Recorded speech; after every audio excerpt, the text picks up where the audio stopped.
വിവിധ തരം ബാങ്ക് അക്കൗണ്ടുകളെക്കുറിച്ചുള്ള വിവരങ്ങൾ താഴെ നൽകുന്നു. അന്നന്നത്തെ ആവശ്യങ്ങൾക്കായി പണം ചിലവഴിക്കുന്നത് മുതൽ ദീർഘകാലാടിസ്ഥാനത്തിൽ സമ്പാദ്യം വളർത്തുന്നതുവരെ ഓരോ സാമ്പത്തിക ലക്ഷ്യങ്ങൾക്കും അനുയോജ്യമായ രീതിയിൽ പലതരത്തിലുള്ള ബാങ്ക് അക്കൗണ്ടുകൾ ലഭ്യമാണ്. 2026-ൽ ബാങ്കുകൾ ടിയേർഡ് ഇൻട്രസ്റ്റ് റേറ്റ്സ് രീതിയിലേക്ക് കൂടുതലായി മാറിക്കഴിഞ്ഞു. അതായത് അക്കൗണ്ടിൽ കൂടുതൽ തുക സൂക്ഷിക്കുന്നവർക്ക് ഉയർന്ന പലിശ നിരക്ക് ലഭിക്കുന്നു. 1. Savings account. പണം സുരക്ഷിതമായി സൂക്ഷിക്കാനും എളുപ്പത്തിൽ പിൻവലിക്കാനും വ്യക്തികൾ സാധാരണയായി ഉപയോഗിക്കുന്ന അക്കൗണ്ടാണിത്. പലിശ നിരക്ക് പ്രമുഖ ബാങ്കുകളിൽ സാധാരണയായി 2.5% മുതൽ 4.0% വരെയാണ് പലിശ. എങ്കിലും ചില സ്വകാര്യ ബാങ്കുകളും സ്മോൾ ഫിനാൻസ് ബാങ്കുകളും ഉയർന്ന ബാലൻസുകൾക്ക് 6.5%, 7.0% വരെ പലിശ നൽകുന്നുണ്ട്. പ്രധാന നേട്ടങ്ങൾ: ദ്രുതലഭ്യത, high liquidity ***, ATM, UPI, net banking എന്നിവ വഴി എപ്പോൾ വേണമെങ്കിലും പണം പിൻവലിക്കാം. സുരക്ഷിതത്വം: നിക്ഷേപങ്ങൾക്ക് ഇൻഷുറൻസ് പരിരക്ഷയുണ്ട്. ഇന്ത്യയിൽ ഡിക്കോജ് വഴി 5 ലക്ഷം രൂപ വരെ. മറ്റ് ആനുകൂല്യങ്ങൾ: debit card, check book, insurance അല്ലെങ്കിൽ ഡിസ്കൗണ്ട് ഓഫറുകൾ എന്നിവ സാധാരണയായി ഇതിനൊപ്പം ലഭിക്കും. 2. Current account. ദിവസവും നിരവധി ഇടപാടുകൾ നടത്തുന്ന ബിസിനസ്സുകാർക്കും പ്രൊഫഷണലുകൾക്കും വേണ്ടിയുള്ളതാണ് ഈ അക്കൗണ്ട്. പലിശ നിരക്ക് സാധാരണയായി 0%.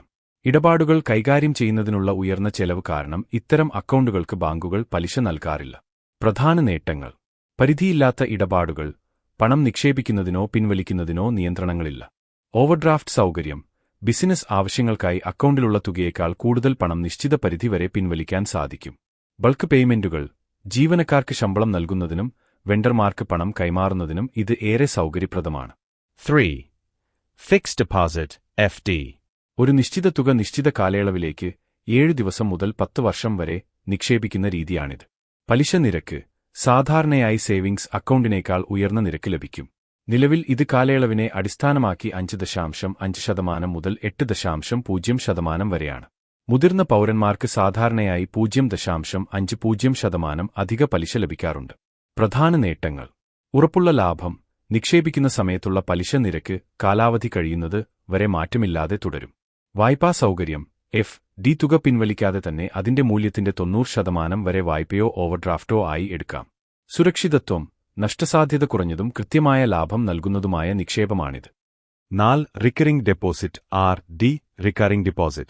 മാസാമാസം കൃത്യമായ വരുമാനമുള്ളവർക്ക് ഒരു നിശ്ചിത തുക സമ്പാദ്യമായി മാറ്റിവെക്കാൻ അനുയോജ്യമായ രീതിയാണിത്. പലിശ നിരക്ക് സാധാരണയായി FD നിരക്കുകൾക്ക് തുല്യമായിരിക്കും, 5.5% മുതൽ 8.0% വരെ. പ്രധാന നേട്ടങ്ങൾ: ചിട്ടയായ സമ്പാദ്യം, വരുമാനത്തിന്റെ ഒരു ഭാഗം മാസം തോറും നീക്കിവെക്കുന്ന ശീലം ഇത് വളർത്തുന്നു. കുറഞ്ഞ നിക്ഷേപം, പ്രതിമാസം 100 രൂപ മുതൽ RD തുടങ്ങാവുന്നതാണ്. കാലാവധിയിൽ വലിയ തുക, യാത്രാ ചെലവുകൾക്കോ സ്കൂൾ ഫീസിനോ മറ്റോ ഉപയോഗിക്കാൻ പാകത്തിൽ, കാലാവധി കഴിയുമ്പോൾ വലിയൊരു തുക ഒരുമിച്ച് ലഭിക്കുന്നു. 5. പ്രത്യേക അക്കൗണ്ടുകൾ (സ്പെഷ്യലൈസ്ഡ് അക്കൗണ്ട്സ്). വ്യത്യസ്ത ആവശ്യങ്ങൾക്കായി ബാങ്കുകൾ താഴെ പറയുന്ന പ്രത്യേക അക്കൗണ്ടുകളും നൽകുന്നു. സീനിയർ സിറ്റിസൺ അക്കൗണ്ട്: മുതിർന്ന പൗരന്മാർക്കായി ഉയർന്ന പലിശ നിരക്കും ബാങ്കുകളിൽ മുൻഗണനയും നൽകുന്നു. സാലറി അക്കൗണ്ട്: തൊഴിലുടമകൾ വഴി തുടങ്ങുന്ന സീറോ ബാലൻസ് അക്കൗണ്ടുകൾ. ഇതിൽ പലപ്പോഴും പരിധിയില്ലാത്ത സൗജന്യ എടിഎം ഇടപാടുകൾ ലഭ്യമാകും. NRA അക്കൗണ്ട്: NRO ***, പ്രവാസികൾക്ക് അവരുടെ വിദേശ വരുമാനമോ ഇന്ത്യയിലെ വരുമാനമോ വാടക, ഡിവിഡൻഡ് മുതലായവ കൈകാര്യം ചെയ്യാൻ സഹായിക്കുന്നു. ഇതുപോലുള്ള കൂടുതൽ വീഡിയോകൾ കാണുന്നതിനായി ചാനൽ സബ്സ്ക്രൈബ് ചെയ്യാൻ മറക്കരുത്.